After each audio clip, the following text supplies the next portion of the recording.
বলে ঘাড় ফিরিয়ে চোখের পানি মুছতে মুছতে চলে যায় সুগা। বুকটা ফেটে যাচ্ছে ওর, গলায় যেন অনেক কথা আটকে আছে। সামান্য শিক্ষার যোগ্যতা দেখিয়ে ওকে বাতিল করে দিল। আগে কেন করেনি তাহলে, এটাই ভাবছে সুগা। গ্রামে ফিরে আসে সুগা, চেহারা মলিন আর বিক্ষিপ্ত, তবে চিরচেনা মাঠ ঘাট দেখে স্বস্তি হয় সুগার। কত সুন্দর এক গ্রাম আর গ্রামের মানুষ, শহরের মতো জটিল নয়। বড্ড আফসোস হচ্ছে এখন আমার, কেন এই বিশালতা ছেড়ে অন্ধকার শহরে গিয়েছিলাম আমি। পথে দেখা হলো জাঙ্কুকের সাথে। আরে সুগা যে, এত দ্রুত ফিরে এলে? এত দ্রুত কোথায় জাঙ্কুক ভাই, 7টা দিন তো অনেকটা সময়। তা ঠিক, তবে গায়ক হওয়ার কি হলো? সবার কপালে কি সুখ সয় ভাই, বিধিলিপি তো আগে থেকেই সাজানো ছিল। আরে ধ্যাত, এসব কিছু না, এগুলো ফাউ কথা। চেষ্টাই সফলতা, বুঝলে? সত্যি কি তাই জাঙ্কুক ভাই? তবে আমার চেষ্টা কি কম হয়ে গেল? সুগার কথায় একটু চমকালো জাঙ্কুক। শব্দ ভান্ডার থেকে সঠিক উত্তরটি পেল না ও। সুগা মলিন হেসে বলল, আজকাল এই গ্রামে থাকছেন নাকি ভাই? হ্যাঁ, আব্বার কিছু জমি আছে, সেগুলো দেখাশোনা করছি, আর তার উপর রাজনীতি তো রয়েছেই। ও আচ্ছা, তো শোনো, একদিন আমাদের আড্ডাখানায় আসো, জমিয়ে আড্ডা, খাওয়া দাওয়া হবে। তেকে ছাড়া খাওয়া দাওয়া? ওকেও নিয়ে এসো, তবে আমার কথা বলো না, তাহলে আর আসবে না। জাঙ্কুকের কথায় সুগা একটু চমকালো। জাঙ্কুক যেন কিছু একটা বুঝতে পারলো, পরে হাসতে হাসতে বলে, আরে আমাকে দেখলে তো ফুলে যাইতেই, আসলে সেদিন মজা করেছিলাম না, তাই। ও হ্যাঁ, আসলেই পাগলি বোনটা আমার। তো আসছি জাঙ্কুক ভাই। এসো, দুপুরে দেখা হচ্ছে কিন্তু। জাঙ্কুক পা বাড়ালো। ভেতরটা কেমন করছে, 7 দিনে 4 বার প্রশংসিত হয়েছে। সেই সুবাদে বেশ অনেকগুলো টাকাও পেয়েছে। গায়ক না হতে পারলো, তবে ছোট ছোট স্বপ্ন তো পূরণ হতেই পারে। সুগার খুব ইচ্ছে ছিল নিজের উপার্জন দিয়ে পরিবারের জন্য কিছু কিনবে, তাই সকলের জন্য উপহার নিয়ে এসেছে সুগা। উঠান ঝাড়ু দিচ্ছিল তাই আধুরে সুগাকে দেখে ছুটে এলো, জাপটে ধরলো ভাইকে, বলল, কেমন আছিস ভাইয়া? ভালো আছি, তোরা কেমন আছিস? তোকে ছেড়ে কি ভালো থাকতে পারি বল? ধুর পাগলি, আমাকে ছেড়ে কেন ভালো থাকবি না? 2 দিন বাদে বিয়ে দেব, তখন কি সর্বক্ষণ তোর পাশে পাবি ভাইকে? না, আমি বিয়ে করব না ভাইয়া। কথাখানা বলে সুগার বুকে মাথা রাখলো তাই। মেয়েটার মাথায় হাত বুলিয়ে মলিন হাসলো সুগা। গুনে গুনে 15 বছর পেরিয়েছিস তেই, 10ম শ্রেণীর মেধাবী ছাত্রী তুই। আজ বাদে কাল বিয়ে তো তোকে দিতেই হবে, তাই না? বলেই তোর হাতে একটা প্যাকেট ধরিয়ে দিল সুগা। বলল, দেখ, একটা জামা এনেছি তোর জন্য, দেখ তো পছন্দ হয়েছে কিনা। জামাটা বের করলো তেই, সুতোর ডিজাইন করা বেশ সুন্দর জামাটা। হাসি হাসি মুখ করে বলল, অনেক সুন্দর হয়েছে ভাইয়া, তোর পছন্দ অনেক সুন্দর। সত্যি তোর ভালো লেগেছে? ভালো লাগবে না কেন, তুই এত যত্ন করে এনেছিস আমার জন্য, সত্যি খুব সুন্দর। এখনই পরে আসি আমি। আচ্ছা যা। সুগা মৃদু হাসলো। বোনটা পুরো পাগল। বিছানা থেকে আরেকটা ব্যাগ নিল সুগা। এখানে লিসার জন্য জামা আছে, হাজার হোক, লিসা তো আমার বোনই হয়। বাবা কিংবা আমরা কেউই লিসাকে বর বলে মনে করি না, অথচ লিসা সম্পূর্ণই বিপরীত। ইউনজনের সাথে ফোনে কথা বলছিল লিসা, তখনই ঘরে প্রবেশ করলো সুগা। প্রচন্ড বিরক্ত হয়ে লিসা বলল, কি চাই? তোর জন্য একটা উপহার এনেছি বোন। উপহার? হ্যাঁ দেখ। সুগার কাছ থেকে উপহারটা হাতে নিল লিসা।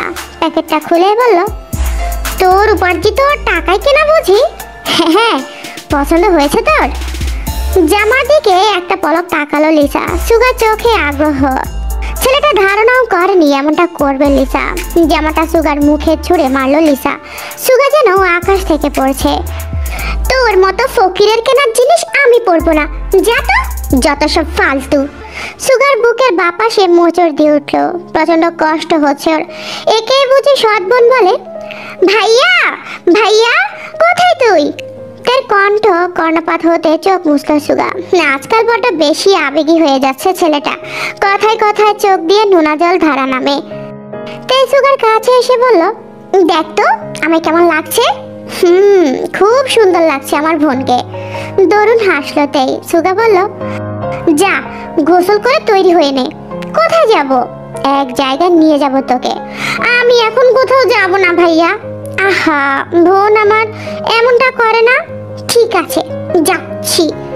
তেই চলে গেল। সুগা ধীরে পায়ে গিয়ে জিনের ঘরে উপহার রেখে এলো। আরাম খাটে শুয়ে আছে। আজকাল কাজকর্ম করতে পারছে না, শরীর প্রচন্ড দুর্বল। বাবার মাথায় হাত বুলিয়ে ডাকলো সুগা, বাবা ও বাবা। ছেলের আদুরে কণ্ঠে চোখ মেলে তাকালো আরেম। একটা প্যাকেট এগিয়ে দিয়ে সুগা বলল, তোমার জন্য। আমার প্রথম উপার্জনের টাকা দিয়ে কিনেছি বাবা। আরেম কথা বলতে পারলো না, শুধু চোখ থেকে দুপোটা অশ্রু নেমে গেল। আরেমকে জড়িয়ে ধরলো সুগা। বুকটা জ্বলছে। এই বুঝি আরেমের দম বন্ধ হয়ে যাবে। এই পৃথিবীর জীবনে তো কম কেন হয়? বিধিলিপির বেশি বুঝি সত্যি কিছু হয় না। গায়ে প্রসাধনী মাখছে সুগা। তা দেখেতেই বলল, বাহ, আজকাল দেখছি গায়ক গায়ক ভাব হয়ে গেছে তোমার। হবে না কেন? তাও ঠিক। তবে এরূপ দিল কে শুনি? Jimin madam. উনি খুব ভালো বুঝলি। এইসব জামা কাপড় প্রসাধনী উনি দিয়েছেন। বাহ, বেশ প্রশংসা করা হচ্ছে। তা অন্য কিছু হয় নাকি? মেয়েটার কথায় ঘুরে তাকালো সুগা। কপালে ভাঁজের চাপ। তেই মুখ টিপে হাসছে। মজা হচ্ছে আমার সাথে? জানিস উনি আমার বড় হয়। ওহো, মিস হয়ে গেল রে। পাকনামো শেষ? না, হয়নি, আরো বাকি। অদ্ভুত তো। তোরই তো বোন, তোর পাগলামি আর যাবে না। না ভাইয়া, তুই যতদিন পাশে থাকবি আমি সব সময় এমন করব। কথা শেষে খিলখিল করে হাসতে লাগলো। তেই সেই শব্দ যেন কারোর বুকে আঘাত করে যাচ্ছে প্রতি ক্ষণে ক্ষণে। দরজা দিয়ে মেয়েটির উজ্জ্বল হাসি উপভোগ করলো কেউ একজন। নাকের ডগা ফুলিয়ে রেখেছে। তেই মুখ টিপে হাসছে জাঙ্কুক। বারবার চোখাচোখি হতে লজ্জায় পাচ্ছে মেয়েটা। সুগাতের এমন অবস্থা দেখে বলল, কি হয়েছে তেই? না কিছু না। খাবার ভালো না?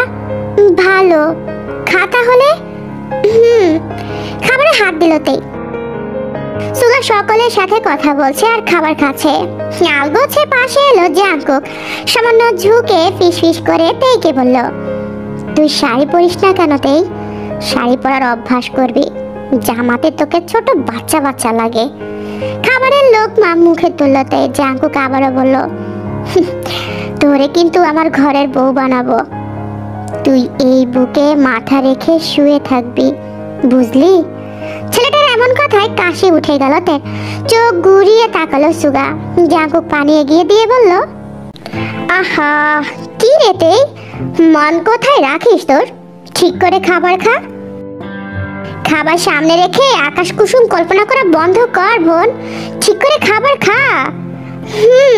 ছোট করে উত্তর করলো। তাই কিছুই বলতে পারছে না বেচারি। আর এতে করে বেশ আনন্দ হচ্ছে জাঙ্কুকের। আর একটু জ্বালাতে পারলে ভালো লাগতো ওর। মুখে কুলু পেটে খাবার মুখে তুললো। তেই সেই সুযোগটাই কাজে লাগালো জাঙ্কুক।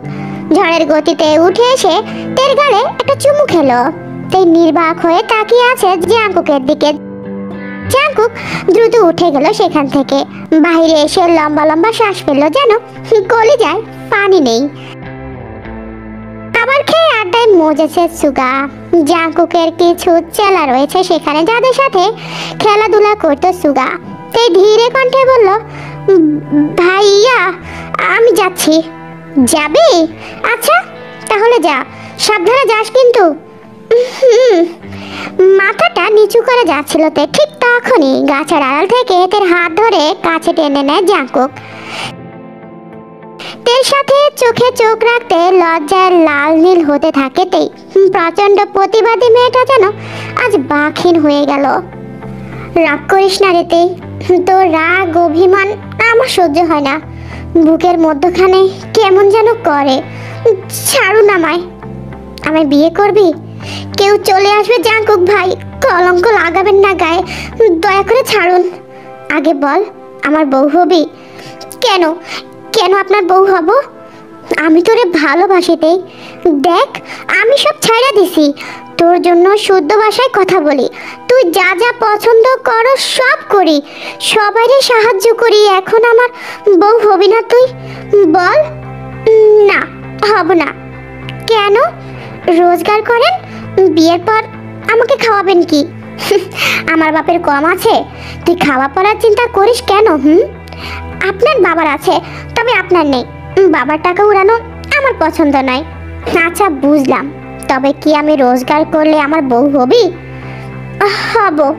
চেঁচিয়ে ওঠে জাঙ্কুক, কোনো কিছুর পরোয়া না করে তেকে কোলে তুলে নেয়, নিষ্পলক তাকিয়ে থাকে। তেই মৃদু কণ্ঠে তেই বলে, ছাড়ুন, এদিকে কেউ আসলে সর্বনাশ হবে। এত সুখ সুখ লাগে কেন রে তেই? আমার যে সুখে মরে যেতে ইচ্ছে করছে এখন। মরে গেলে হবে? আমায় বউ করবেন না? তের মুখে এমন ধরনের কথা শুনে তৃপ্ত হয় জাঙ্কুক। তেকে নামিয়ে দিয়ে বলে, একবার বল, ভালোবাসিস আমারে? না, বলবো না। বল না প্লিজ। বলবো না, প্লিজ। ছেলেটার এত আকুলতার পরেও তাই কিছুই বললো না। এতে করে জাঙ্কুকের যেন অভিমান থেকে, তবে সেই অভিমান সাইডে ফেলে দিয়ে মেয়েটার কাছে আসে, বলে, তেই আমাকে একটা চুমু খাবি প্লিজ? তের আত্মা কেঁপে ওঠে, ফাঁকা ঢোক গিলে কাছে আসে। কিছুটা নিচু হয় জাঙ্কুক, চোখ বন্ধ করে তে এগিয়ে যায়। শর্ত পয়নে ছেলেটার কপালে চুমু খায়। দুজনের রক্তে শিহরণ জেগে ওঠে। দুটি মনই একই কথা বলে, এত সুখ সুখ কেন লাগে? সন্ধ্যার দিকে বাড়ি ফিরছিল সুগা। ঠিক তখনই একটা গাড়ি এসে থামে ওর সামনে। কিছুক্ষণ তাকিয়ে আবার হাঁটা লাগায়। বেশি দূরে যেতে পারলো না, কারণ কেউ একজন সুগার হাত চেপে ধরলে। পেছন ফিরে অবাক হয়ে সুগা বলল, ম্যাডাম আপনি? হ্যাঁ আমি। তোমার ট্যালেন্ট নষ্ট হতে দেব না আমি সুগা। কিন্তু ম্যাডাম, শো তো আজকেই শেষ হয়ে যাবে। যেখানে ইচ্ছে সেখানে যাক শো, সবগুলো টাকা খেয়েছে। শোনো, আমার বাবা মিউজিক ইন্ডাস্ট্রির সাথে যুক্ত। আমি বাবার সাথে কথা বলেছি তোমার বিষয়ে। বাবা বলেছে তোমাকে সাহায্য করবে। আমি যেতে চাই না ম্যাডাম। আমার আর গায়ক হওয়ার স্বপ্ন নেই। কাম অন সুগা, এমন করে হার মেনে নিও না। নিজের মনকে শক্ত করো। গান তোমার আত্মা, সুর তোমার জাদু। এই শক্তিকে নষ্ট করো না সুগা। আমি পারবো না ম্যাডাম। কেন পারবে না বলো? আকাশ বাতাস এলোমেলো করে হলেও পারতে হবে তোমায়। বিধিলিপি বদলানোর সাধ্য তো আমার নেই, তাই আমি মরিচিকার পেছনে ছুটবো না। সুগা, তোমার মনে হচ্ছে না বিধিলিপির দোহাই দিয়ে তুমি নিজের ইচ্ছে শক্তিকে মেরে দিচ্ছ? একটাবার চেষ্টা করে তো দেখো। নিজের স্বপ্নকে মাটি চাপা দিও না এভাবে সুগা। সুগার বুকটা খা খা করছে। কথা বলতে বলতে সুগার কাছে এলো জিমিন। সুগার হাত মুষ্টিবদ্ধ করে অনুনয় করে বলল, প্লিজ সুগা, অন্তত আমার জন্য এসো। চোখ বন্ধ করে নিল সুগা। মেয়েটা বারবার সাহস দিচ্ছে ওকে। হাসি ফুটলো সুগার মুখে। হ্যাঁ ম্যাডাম, আমি যাব। উফ সুগা, আমাকে বাঁচালে তুমি। সুগাকে জড়িয়ে ধরে কথাটা বলল জিমিন। আর এতে করে সুগার অন্তরে যেন সমস্ত বসন্ত নেমে গেছে। হৃদয় কেমন উঠানামা করছে, সারা শরীরে যেন জোয়ার বয়ে যাচ্ছে। এই বিশেষ অনুভূতির কোনো নাম কি হয়? তাই বেশ খুশি ওর ভাই আবার সুযোগ পেয়েছে কিছু করার। কথা কানা ভাবতে ওর চিৎকার করতে ইচ্ছে হয়। একা একাই বক বক করছে আর কাপড় গুছিয়ে দিচ্ছে। দরজার আড়াল থেকে সব শুনতে পাচ্ছে জেন। ওনার মাথায় দুষ্টু বুদ্ধি আসে, কিছুতেই যেতে দেবে না সুগাকে। ওদের ভালো কখনোই চাননি উনি। কলের পাড়ে এসে অর্ধ শোয়া হয়ে বসে পড়লেন। তারপরে শুরু হয় নাটক। চেঁচিয়ে চেঁচিয়ে বললেন তিনি, ওরে মারে আমার কমটা গেল রে, কেউ আমারে বাজাও রে, আমার কমটা গেছে রে, ওরে মারে। জিনের এমন বিলাপে ছুটে আসে, তাই প্রথমে কিছুটা ভয় পেয়ে যায়। তাই দ্রুত এসে ওনার বাহু চেপে ধরে, মৃদু সুরে বলল, কি যে করো তুমি, উঠো। কিভাবে পড়লে বলো? জিন সেসব কথা পাত্তা দিল না, বরং সহস্র গুণ বেড়ে গেল ওনার আর্তনাদ। পুকুর ঘাটে ছিল সুগা, জিনের আর্তনাদে ছুটে এলো। কলপারে বসে থাকতে দেখে ভয় পেয়ে গেল ছেলেটা। কি অবস্থা হয়েছে? কেমনে পড়লা তুমি মা? আমারে কেউ বাঁচা, ওরে আমি কলপারে বাসন নিয়া বসছিলাম, সাবানে পা পিছলাইয়া গেছে, আমি মনে হয় আর বাঁচুম না রে, ওরে মারে। জিনের এমন আর্তনাদ শুনে পাড়ার প্রতিবেশীরাও হাজির। তাই বেশ কিছুক্ষণ থম মেরে রইল। জিনের অভিনয় ধরতে পারেনি তাই সুগাতে খুব কষ্ট করে জিনকে ধরে ঘরে নিয়ে গেল। পাশের রুমে থেকে রুগ্ন কণ্ঠে আরএম বলল, কি হয়েছে রে তেই? কলপারে পড়ে গেছে মা। কেমনে? বাসন ধুতে গিয়ে। আরএমের খারাপ লাগলো। মহিলা যতই খারাপ হোক না কেন, ওনার বিয়ে করে স্ত্রী তো। তেল গরম করে নিয়ে আসলো তেই। জিন বারবার আর্তনাদ করছে। চিন্তায় পড়ে গেল সুগা। তের দিকে তাকিয়ে বলল, তেই তুই মায়ের পাশে থাক, আমি ডাক্তার নিয়ে আসি। আচ্ছা, সাবধানে যাস ভাইয়া। ছুটে গেল সুগা। মাঠের পথে এসে চোখ দুটো আটকে গেল। খড়ের পালার কাছে বসে চোখ দুটো ঘৃণায় ভরে উঠল সুগার। ছি, এগুলোকে ভালোবাসা বলে? ভালোবাসায় বুঝি নোংরা স্পর্শ থাকে? সুগা ধীরে পায়ে এগিয়ে গেল। চোখ বন্ধ করে লিসাকে ধরে উঠিয়ে নিল। লিসা নিজেকে ছাড়তে যাচ্ছে সুগার কাছ থেকে, তখনই বেশ কষিয়ে লিসাকে চড় মেরে দিল সুগা। এতদিন ভাইয়ের দায়িত্ব ঠিকমতো পালন করেনি সুগা। লিসাকে আগে চড়টা দেওয়ার উচিত ছিল সুগার। সুগার এমন রাগ দেখে ইউনজুনও ভয় পেয়ে গেল। পাশেই ওর চেলা ছিল। চেলাকে নিয়ে ছুট লাগালো ইউনজন। এসব দেখে সুগা বলল, ছি লিসা, এই অমানুষের সাথে প্রেম করিস তুই, যার মতলব শুধুই শরীর স্পর্শ করা? তুই না একটা মেয়ে? আরে মেয়েরা তো পবিত্র হয়। স্পর্শকাতর স্থানে স্পর্শ করার অনুমতি দিলি কিভাবে তুই? লজ্জা করলো না তোর? একবার বুকে ভয় হয়নি তোর? অমানুষ, টাকা পয়সার লোভ এত তোর? অনেক ছলনা করেও সুগাকে আটকাতে পারল না জিন। তেই এক প্রকার চেঁচানো শুরু করেছে। মেয়েটার প্রখর বুদ্ধি বলা চলে। জিনের প্রতি যা মায়া ছিল সব যেন আজ হারিয়ে গেল। সুগা পারছে না তেকে সামলাতে। কলহের মাঝে উপস্থিত হলো জাংকুক। তের এই অগ্নি রূপ দেখে অবাকই হয় জাংকুক। সুগাকে কেমন করে আগলে রেখেছে মেয়েটা। জাংকুক চেঁচিয়ে বলল, সবাই শান্ত হন। কি হচ্ছেটা কি এখানে? এভাবে পরিবেশ নষ্ট করবেন না প্লিজ। সবাই থেমে গেল। জিনের দিকে এগিয়ে আসলো জাংকুক। কি চাচি, আপনার সমস্যাটা কি? এমন করেন কেন? ওরা তো আপনারই সন্তান, তাই না? নিজ গর্বের না হলেও তো মনুষ্যত্ব বোধ থেকে তো আপনার সন্তান। বিধিলিপি বলেও তো একটা কথা আছে। আপনি হাজার চেষ্টা করেও এই বিধিলিপি বদলাতে পারবেন না, কারণ লিখিতভাবে আপনি ওদের মা, হোক সেটা সৎ মা।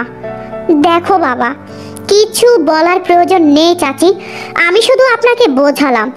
সুগাকে শহরে নিয়ে যাচ্ছি আমি, আর তেই এখানেই থাকবে যতদিন না অবধি আমি শহর থেকে ফিরি। আর শহর থেকে ফিরে এসে আমি তেইকে আমার ঘরের বউ করে তুলব।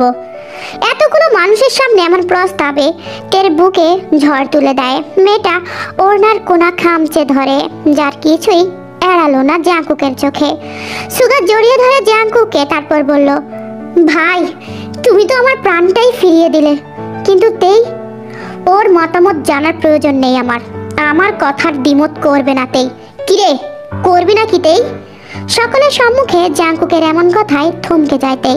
কোথা থেকে যেন একরাশ লজ্জা এসে ভর করে ওর মুখে। হাসে জাংকুক। সবাই অবাক চোখে তাকিয়ে। চেয়ারম্যানের ছেলের সাথে তের বিয়ে ভাবতে গাছ জ্বালা পোড়া হচ্ছে জিনের। দাঁতে দাঁত চেপে বসে থাকেন তিনি। বোনের মাথায় চুমু দিয়ে বিদায় জানায় সুগা।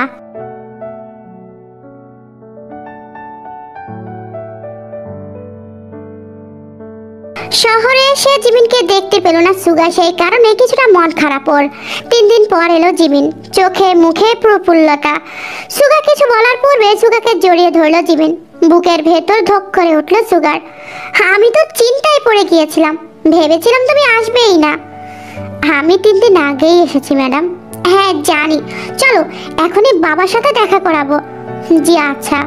সুগাকে নিয়ে বাসায় আসে জিমিন। মিউজিক ইন্ডাস্ট্রির একজন বিখ্যাত মানুষ লি ডং উক। মেয়েকে প্রচুর ভালোবাসেন তিনি, সেই কারণে সুগার সাথে দেখা করবেন বলে ঠিক করেছেন। বসার ঘরে বসে আছে সুগার জিমিন। মিনিট 5-1 মধ্যেই লি আসে, কুশল বিনিময় করে বললেন, তোমার প্রশংসায় পঞ্চমুখ জিমিন। তা একটু শোনাও তো গান, কেমন গাও তুমি? হালকাকে সে গান ধরল সুগা। গান শেষ হতেই হাততালি দিল জিমিন। ও চোখ মুখ যেন আত্মহারা হয়ে গেছে। দেখলে বাবা, সুগার কণ্ঠ মানে জাস্ট ওয়াও। হ্যাঁ মামনি, খুব সুন্দর কণ্ঠ। কথার মাঝে জিমিনের কল আসে। ইস, আমার যেতে হবে এখন। আচ্ছা তুমি যাও, আমি সুগাকে পৌঁছে দেব। ওকে বাবা, লাভ ইউ টু মামনি। বাই সুগা। সুগা মৃদু হাসলো। মাঝে একটা কথা বলল না সুগা। লি একটা সিগারেট ধরালেন। সিগারেটের ধোঁয়া উড়াতে উড়াতে সুগাকে বললেন, কত টাকা লাগবে শুনি? ওনার কথা বুঝতে পারলো না সুগা, তাই বলল, সরি স্যার, আমি আসলে বুঝতে পারিনি। বললাম কত টাকা লাগবে তোমার? কিসের টাকা? সুগার কথা শুনে রেগে গেল লি। বসা থেকে উঠে দাঁড়ালো। সুগাও উঠে দাঁড়ালো। ভদ্রলোকের হঠাৎ করে এমন রেগে যাওয়ার কারণটা বুঝতে পারলো না সুগা। লি একটা ব্যাগ নিয়ে আসলেন। ব্যাগ থেকে কিছু টাকা ছুটতে লাগলেন তিনি। চেঁচিয়ে বললেন, আর কত টাকা লাগবে বলো, বলো কত টাকা লাগবে তোমার? সরি স্যার, আমি আসলে কিছু বুঝতে পারছি না। না বোঝার মতো এতটাও বোকা ছেলে নও তুমি সুগা। ওয়েট, ভেঙে বলছি, আমার মেয়ের জীবন থেকে সরে যাবে কত টাকা পেলে? লির আক্রমণাত্মক কথা শুনেই গা ঘিন ঘিন করে উঠল সুগার। কত টাকা লাগবে প্লিজ নিয়ে যাও, তবে আমার মেয়ের জীবন থেকে সরে যাও। স্যার, আপনি ভুল বুঝছেন, আমাদের মাঝে কোনো সম্পর্ক নেই। আমার মেয়ে তোমার জন্য পাগলামি শুরু করেছে আর তুমি বলছো সম্পর্ক নেই? আশ্চর্য। আমি সত্যি বলছি স্যার। ভিখারি হয়ে চাঁদ ধরার শখ হয়েছে তোমার? ভিখারি শব্দটা শুনে সুগার চোখ থেকে টপ টপ করে পানি ঝরতে লাগলো। প্রচন্ড কষ্ট হচ্ছে ওর। অপমান করে তাড়িয়ে দিল লি। সুগা বুকে হাত দিয়ে মনে মনে বলল, জিমিন, আপনার সাথে তো আমার কোনো সম্পর্ক নেই, তবুও কেন হারানোর ব্যথা অনুভব হচ্ছে আমার? এত কষ্ট কেন হচ্ছে আমার, বলতে পারবেন? রাস্তার ধার ধরে হাঁটছে সুগা। তখনই গাড়ি থেকে নেমে এলো জিমিন। সুগার বাহুতে হাত রেখে বলল, কি হয়েছে সুগা? বাবা তোমাকে পৌঁছে দেয়নি? আর তোমাকে এমন দেখাচ্ছে কেন? কথা বলছে না ছেলেটা। জিমিন ব্যস্ত হয়ে যাচ্ছে। সুগার চোখে পানি দেখে আটকে উঠলো মেয়েটা। বলল, কি হয়েছে তোমার সুগা? ভাগ্য আমার বিরুদ্ধে ম্যাডাম। কিসব বলছো তুমি? স্যার আমাকে ভিখারি বলে বের করে দিয়েছেন। সুগা! মেয়েটার দুপা পিছিয়ে গেল। মৃদু হাসলো সুগা। তারপরে বলল, স্যার আমাকে অনেকগুলো টাকার অফার করেছেন ম্যাডাম, যাতে আপনার জীবন থেকে সরে যাই আমি। আচ্ছা ম্যাডাম, এটা বলুন তো, আমাদের মাঝে তো কোনো সম্পর্ক নেই, তবুও কেন কষ্ট হচ্ছে আমার ম্যাডাম? কেন কষ্ট হচ্ছে বলতে পারেন? কথাটা বলতে বলতে কেঁদে ওঠে সুগা। জীবন কিছুটা অবাক হয়। তখনই উল্টো পথে হাঁটা লাগায়। সুগা বুকে হাত দিয়ে চিৎকার করে বলে, ভাগ্য কেন এমন হয় আল্লাহ? আমি এতটা অভাগা কেন? আমার জীবনের জন্যই কেন এত সব নির্ধারিত? শূন্য ভাগ্য নিয়ে কেন পৃথিবীতে আসলাম আমি?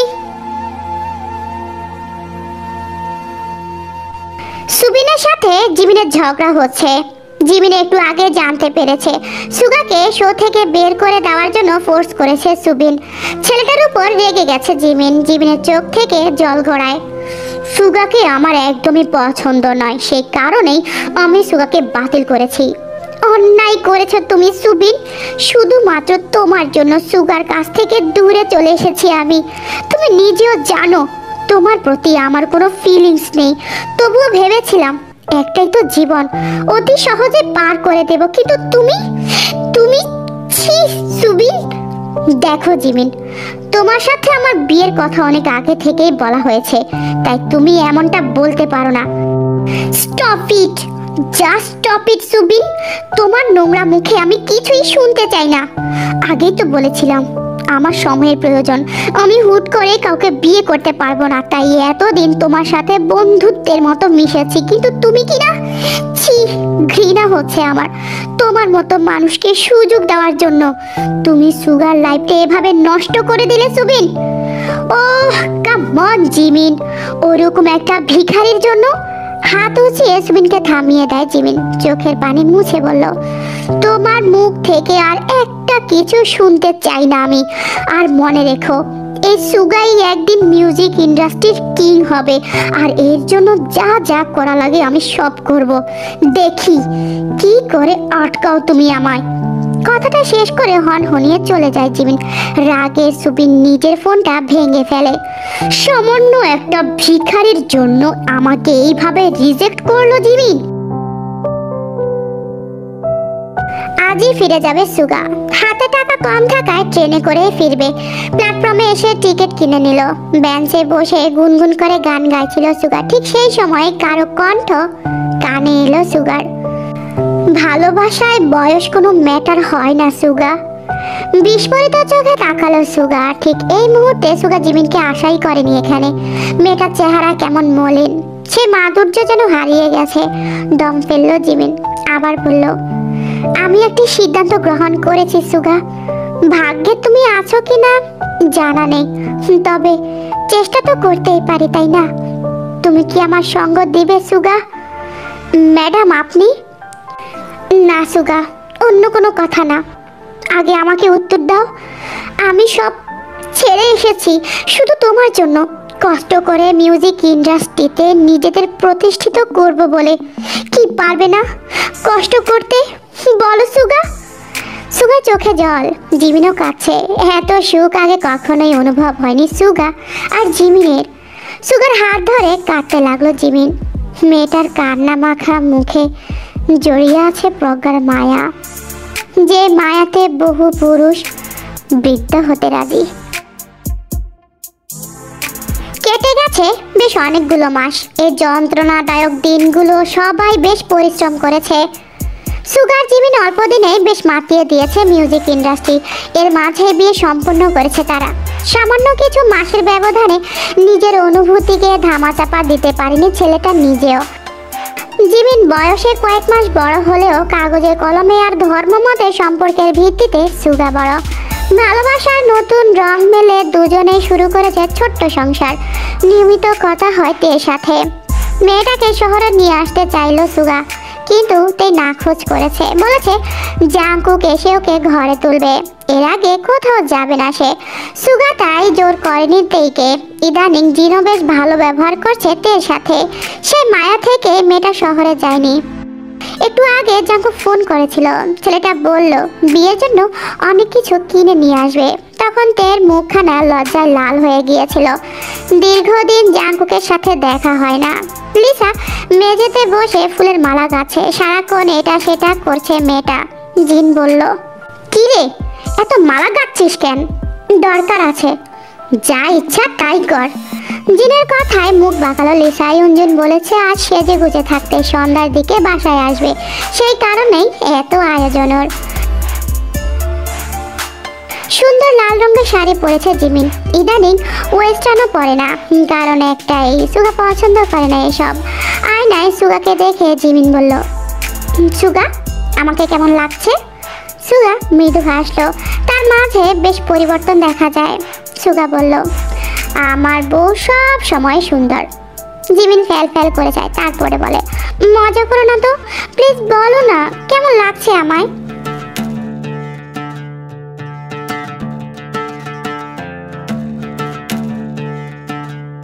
জানো জিমিন, কখনোই ভাবিনি এতটা ভালোবেসে ফেলবো তোমাকে। জিমিনের অধর প্রসারিত হয়, তবে জবাব এলো না। সে নিজে কি ভেবেছিল এই ছেলেটার মাঝেই মন হারাবে? ভরা সন্ধ্যা, আজ বাদে কাল বিয়ে। জিন প্রচন্ড ব্যস্ত, এদিকে আরেম শয্যাশায়ী, কথা বলার শক্তিটুকু নেই। জিন বললেন, লিসা তেই এদিকে আয় তো মা। জিনের ডাকে দুজনে এসে পড়লো। লিসা মুখ বাঁকিয়ে বলল, কি হয়েছে? আজকাল এমন করতাছিস কেন তুই লিসা? কও কি কইবা, আমার তো সময় নাই। আর মা, আমি এমন আগে থেকেই করি, তুমি বদলাই গেছো। জিন চেয়ে ওই মেয়ের উপর চড়া হতে পারলো না। সময় তাকে অনেক কিছুই বুঝিয়েছে। জিন নরম গলায় বলল, দেখ লিসা, তুই আর বাড়াবাড়ি করবি না। লিসা মুখ বাঁকালো। লিসা নিজে নিজে বলে, এখানে আমার একটুও ভালো লাগছে না। এই মানুষগুলো আমার কেউ না। একজন মা ছিল, সেও আজকাল কেমন বদলাই গেছে। লিসার আমার অবস্থা দেখেতেই বলে, আচ্ছা মা, তুমি আমাকে বলো। লিসা তুই যা। ভেঙচি কেটে চলে গেল লিসা। তের মাথায় হাত বুলিয়ে জিন বলল, তোর বাবারে ওষুধটা দিস মনে কইরা, আর রাতের লাইগা রান্নাটা কইরা রাখিস। আচ্ছা, তুমি তুমি কোথাও যাবে মা? যাওন তো লাগবেই। কত লিস্ট করতে হইব, বিয়ার আয়োজন বইলা কথা। লজ্জা লাগছে তের। দিন চলে যায়। লাজুক হেসে ঘরে এলোতে বাবার জন্য খাবার আর ওষুধ নিয়ে গেল। আরেমকে অর্ধশোয়া করে বলল, হা করো বাবা। কোনো মতে হা করলো আরেম। এদিকে লিসা সুযোগ বুঝে ইউনজুনকে ঘরে ডাকলো। এদিকে তেই বাবার যত্নে ব্যস্ত। বাবাকে খাবার খাইয়ে তেই বলল, বাবা, তোমার মেয়েটার বিয়ে, তুমি বলতে না রাজপুত্রের সাথে বিয়ে দেবে আমায়। সেই রাজপুত্রের সাথে বিয়ে হচ্ছে আমার বাবা। জানো বাবা, জাঙ্কুক খুব ভালো। হ্যাঁ, বয়সটা একটু বেশি, তবে কোনো ব্যাপার না। মনের মিলই তো আসল, তাই না? দেখো না, ভাইয়া ভাবিকে নিয়ে কত সুখী। ভাবি ভাইয়া থেকে বড়, এই নিয়ে কোনো ঝামেলা তো হচ্ছে না ওদের। জাঙ্কুক না হয় আমার থেকে 11 বছরের বড়, তাতে আমার কিচ্ছুই আসে যায় না। আমি খুব ভালোবাসি জাঙ্কুককে বাবা। তার কথা শুনে শুধু হাসলো আরাম। বাবার বুকে মাথা রাখলো তেই। এখন কিছু ঘন্টা বাকি, তারপর তেই জাঙ্কুককে দেখতে পাবে। কত শত অপেক্ষার পর তের ফোনটা বেজে উঠলো। তখনই জাঙ্কুকের নামটা ফোনের স্ক্রিনে ভেসে উঠলো। এক চিলতে হাসি এসে ভর করলো তের ঠোঁটে। ধীরে পায়ে বারান্দা এসে দাঁড়ালো। এখান থেকে পুকুর ঘাটটা স্পষ্ট। জিজি পোকার জিজি ডাকে কান বদ্ধ হয়ে যায়। ভরা পূর্ণিমা আজ। চাঁদের আলোতে ভরে উঠেছে পুকুর ঘাট। স্বচ্ছ জল, কয়েকটা ফানা ভেসে বেড়াচ্ছে, যেন চাঁদের আলো গায়ে মেখে নিয়েছে ওরা। মৃদু হাসলো মেয়েটি। ফোনটা কানের কাছে নিয়ে বলল, হ্যালো, কেমন আছিস বউ? বউ বলবেন না তো। আর তো কিছু ঘন্টা, তারপর তো তুই আমার বউ হবি। লজ্জা করে না আপনার? লজ্জা কেন করবে? আমার বউ, আমি তো বলবই। অসভ্য, তোর জন্য। খিটমিটিয়ে হাসলো তাই। ওপাশ থেকে জাঙ্কুক বলল, তোরে দেখতে ইচ্ছে করে রে বউ, একদম বুকে ফিসে ফেলতে ইচ্ছে করে। আমার পুরো আকাশ জুড়ে শুধুই তুই। তোরে ছাড়া আমি যেন অভাগা চাতক পাখি। তোরে ছাড়া আমি বাসুম না রেতেই। এসব কেন বলছেন? তোর জন্য চুড়ি কিনেছি, কাঁচের চুড়ি, খুব সুন্দর করে সাজিয়ে গুছিয়ে রেখেছি। কখন তুই চুড়ি পরে আমার ঘরে বউ হয়ে আসবি বল তো তেই? আপনি পাগল হয়ে যাচ্ছেন। রাখুন তো। লুচ্চা বেটা। বউ শোন, লোকটা পাগল, অদ্ভুত সব কথা বলে, কিন্তু আমার যে ওনার সাথে আরো কথা বলতে ইচ্ছে করছে ভেবেই তে আরেকটু কথা বলার জন্য জাঙ্কুককে ফোন দিল। জাঙ্কুক রিসিভ করলো। বলল, আমার ঘরের বউ হবি তুই তেই? উত্তর করার সুযোগ হলো না তের। তার পূর্বে ফোনটা হাত থেকে পিছলে পড়ে গেল ঘাটে। পানির দিকে তাকিয়ে থেকে দীর্ঘশ্বাস ছাড়লো। গত 1.5 বছরে কয়েকশো বার এই কথা বলেছে জাঙ্কুক, তবে উত্তর করেনি তেই। আজ উত্তর করবে বলে স্থির করেছিল, তবে বিধিলিপি বদলানোর সাধ্য কার? ভাঙা মন নিয়ে ঘরে এলোতেই ঠিক তখনই পাশের ঘর থেকে লিসার কণ্ঠস্বরে কিছু অন্যরকম অদ্ভুত আওয়াজ শুনতে পেলতেই তার অবচেতন মন কুগাইছে। দ্রুত গেল পাশের ঘরে। লিসার ইউনজুনকে দেখে চেঁচিয়ে উঠলতেই। লিসার চোখে ভয় থেকে দেখে ইউনজুন দ্রুত গতিতে পালিয়ে গেল। তের চোখে পানি। ছি, এত নিচে নেমে গেছিস তুই লিসা? দেখতে আর কি দেখাবি তুই? ছি, ঘৃণা হয় আমার তোর মতো মেয়েকে আমার বোন হিসেবে দেখতে। তবে চিন্তা করিস না, মাকে আমি কিছুই বলবো না। তোর মতো নোংরা কীটকে শুধুই ঘৃণা করব আমি, ঘৃণা। তে লম্বা লম্বা পা ফেলে চলে এলো। না, আর না। লিসার নোংরাম মানসিকতার কোনো ক্ষমাই হয় না। শেষে কিনা আমাকে এমন দিনটাও দেখতে হলো। তের কান্না পাচ্ছে, ভীষণ কান্না পাচ্ছে মেয়েটার। পারলাম না, আমি পারলাম না লিসাকে পরিবর্তন করতে, পারলাম না আমি। নানান জিনিসপত্র হাতে বাসায় প্রবেশ করলো সুগা আর জিমিন। ওদেরকে দেখে ছুটে আসলো তেই। জিমিনকে তাই জড়িয়ে ধরে বলল, ভাবি, এতদিন পর তোমার আসার সময় হলো। একটু লেট হলো যে ননদিনী, তা এখনো তৈরি হওনি কেন? হলুদের অনুষ্ঠান যে শুরু করতে হবে। সে হবে, আগে তোমরা ফ্রেশ হয়ে আসো। হ্যাঁ, সেটাই ভালো। তোমার ভাইকে একটু সাহায্য করো তো ননদিনী। আমি একটু ফ্রেশ হয়ে আসি। সুগাকে সাহায্য করতে লাগলো তেই। মিটি মিটি হাসছে সুগা। সুগাকে হাসতে দেখে তেই বলল, দেখ ভাইয়া, আমি ওসব লজ্জা টজ্জা পাই না, তাই আমাকে লজ্জা দেওয়ার চেষ্টাও করবি না, বুঝলি? ওরে আমার মিষ্টি ভনু রে। আচ্ছা, লজ্জা পেতে হবে না। তা 1.5 বছর প্রেম হয়েছে, খুব ভালো মতোই বুঝি। ভাইয়া, তের নাকি সুরে হো হো করে হেসে উঠল সুগা। ঘরে এসে সুগা গোসল করে নিল। 1.5 বছরে গ্রামের বাড়িটা কিছুটা উন্নতি করেছে সুগা। টিনের চাল থাকলেও মেঝে পাকা করেছে। এতে করে একটা আলাদা আমেজ সৃষ্টি হয়েছে। মোটামুটি সুন্দরী বাড়িটা। কাঁচা ফুল দিয়ে সাজানো হয়েছে। পুরো বাড়িতে কাঁচা ফুলের সুবাস মিশে আছে। জাঙ্কুক আসবে একটু পরে। দ্রুত আসার জন্য জিমিনের গাড়িটা পাঠিয়ে দিয়েছিল। চেয়ারম্যান প্রথমে বিয়েটা নিয়ে দ্বিমত করলেও এখন মেনে নিয়েছে সবটাই। সুগা সবাইকে তাড়া দিয়ে বলল, কই, আরে তোমাদের হলো?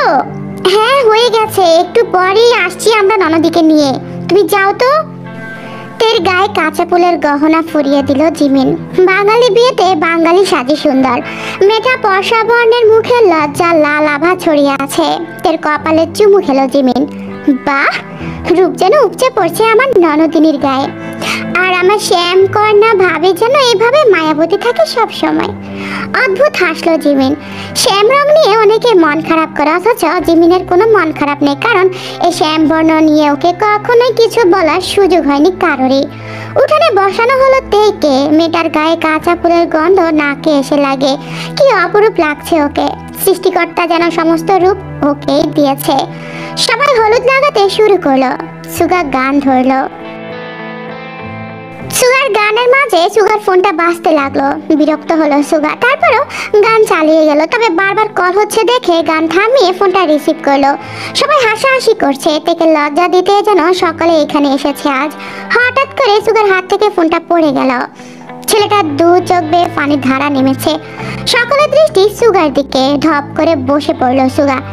জিমিন এগিয়ে এসে ব্যস্ত হয়ে সুগাকে জিজ্ঞাসা করলো, কি হয়েছে সুগা? জাঙ্কুক ভাইয়ের অ্যাক্সিডেন্ট হয়েছে জিমিন। তের কানে কথাখানা পৌঁছাতে মেয়েটা স্থির হয়ে গেল।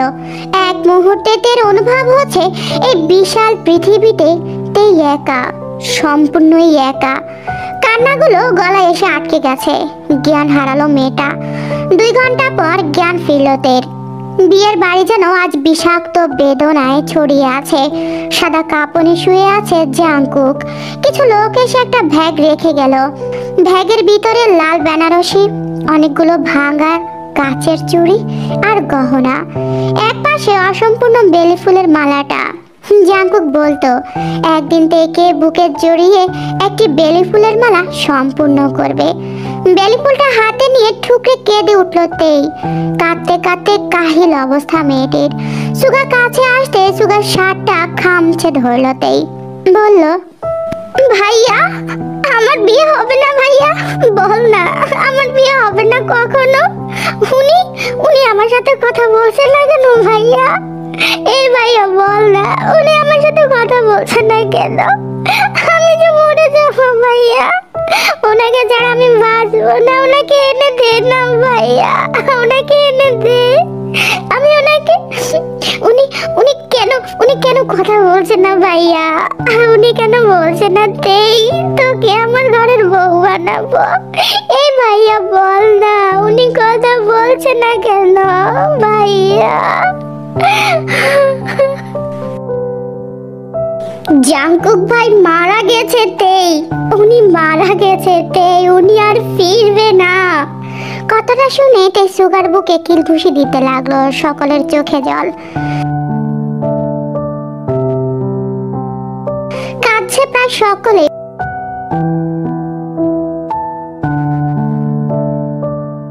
উন্মাদ হয়ে আছে তেই, বিক্ষিপ্ত। মেয়েটার শাড়ির আঁচল বারবার পড়ে যাচ্ছে। মেয়েটাকে ঝাপটে ধরলো জিমিন। তেই শুধুই তাকিয়ে রইল জাঙ্কুকের দিকে। জাঙ্কুক যেন সেই আকুল ভরা স্বরে তেইকে বলবে, তুই আমার ঘরের বউ হবি, আমার ঘরের বউ। তেই চিৎকার করে উঠলো। সে চিৎকারে ছুটে এলো জিমিন। এসে দেখলো মেয়েটা ঘেমে নেয়ে একাকার, দৃষ্টি এলোমেলো। কি হয়েছে তেই? এমন ঘেমেছো কেন বোন? খারাপ স্বপ্ন দেখেছো? তের হৃদয় ভেঙে কান্না আসতে চায়। কিছু বলার পূর্বে বাইরে থেকে হইচই শুরু হলো। জিমিন বলল, তোমার বর এসে গেছে তেই, আর ঘুমিও না। উঠো, উঠে এবার একটু সুন্দর করে বসো, মাথায় ঘুমটা টেনে বসো। আমি গেলাম বর দেখতে। জিমিনের কথা শুনে তাই কেবলই মাথা ধোলালো। অসহ্য অনুভূতি হচ্ছে তার। একটি বাজে স্বপ্ন তার সমস্ত মন বিষিয়ে দিল। তে দীর্ঘ একটা নিঃশ্বাস ফেল, তারপর আর সে সামনে এসে দাঁড়ালো। লাল শাড়িতে অপূর্ব লাগছে তাকে। মেয়েটির অধরে হাসি রাখলো। তার মানে আমি স্বপ্ন দেখেছিলাম? ভাগ্য বদল করবে এমন সাধ্য কার আছে? আমি আপনার বউ হব জাঙ্কুক, বউ হব আমি। অবশেষে তেইকুকের বিয়েটা সম্পূর্ণ হয়েছে। তেইকে নিয়ে আসা হয়েছে জাঙ্কুকের বাড়িতে।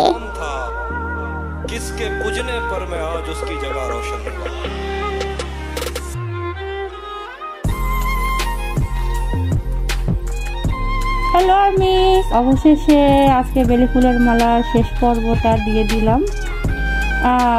আমি জানি সবার কাছে স্টোরিটা অনেকের কাছে ভালো লাগেনি বা অনেকের কাছে ভালো লেগেছে। তো সবার কাছে ভালো নাই লাগতে পারে।